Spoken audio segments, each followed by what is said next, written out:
রাজ্যে double engine সরকারের প্রথম পূর্ণাঙ্গ বাজেটে জোর দেওয়া হলো যোগাযোগ ব্যবস্থায়।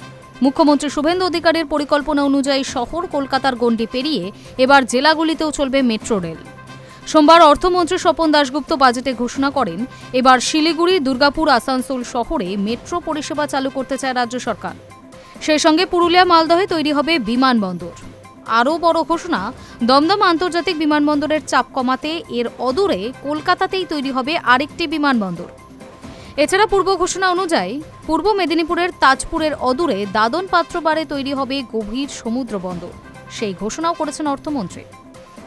শুভেন্দু অধিকারীর পরামর্শ ছিল, যেসব শহরে 25 থেকে 30 লক্ষেরও বেশি মানুষের বসবাস, সেখানে মেট্রো পরিষেবা চালু করা হোক।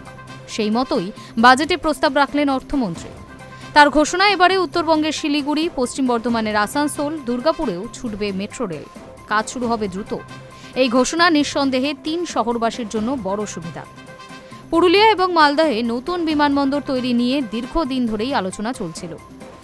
পুরুলিয়ার ছড়রায় জমি জরিপের কাজও খানিকটা হয়েছিল মমতা বন্দ্যোপাধ্যায় সরকারের আমলে। মালদহে সেই কাজ হয়েছিল, তবে শেষ পর্যন্ত কাজ বিশেষ এগোয়নি। নতুন রাজ্য সরকারের আমলে সেই কাজ গতি আসছে।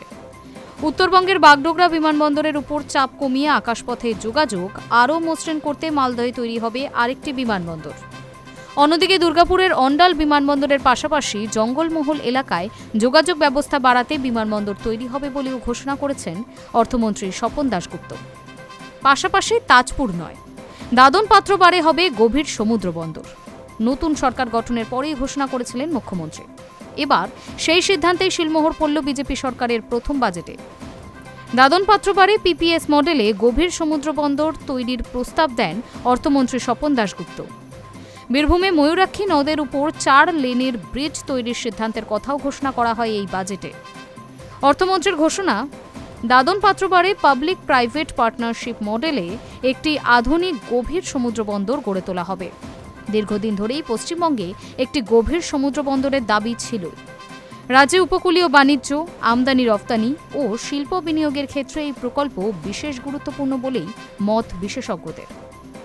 এই বন্দর চালু হলে পূর্ব ভারতের সামুদ্রিক বাণিজ্যে পশ্চিমবঙ্গের গুরুত্ব আরও বৃদ্ধি পাবে ও বিপুল কর্মসংস্থানের সুযোগ তৈরি হবে বলেই আশাবাদী সরকার। রাজ্য সরকারের পালাবদলের পর এই বিষয়ে নজর দিয়েছেন মুখ্যমন্ত্রী শুভেন্দু অধিকারী। এই নিয়ে কারান আদানির সঙ্গে বৈঠকও করেন তিনি। সেই আলোচনার পরেই মুখ্যমন্ত্রী জানিয়েছিলেন, জমি না থাকার ফলে তাজপুরে গভীর সমুদ্র বন্দর হওয়া সম্ভব নয়। বিকল্প হিসেবে দাদন পাত্রবারে হতে পারে গভীর সমুদ্র বন্দর। Hi news network.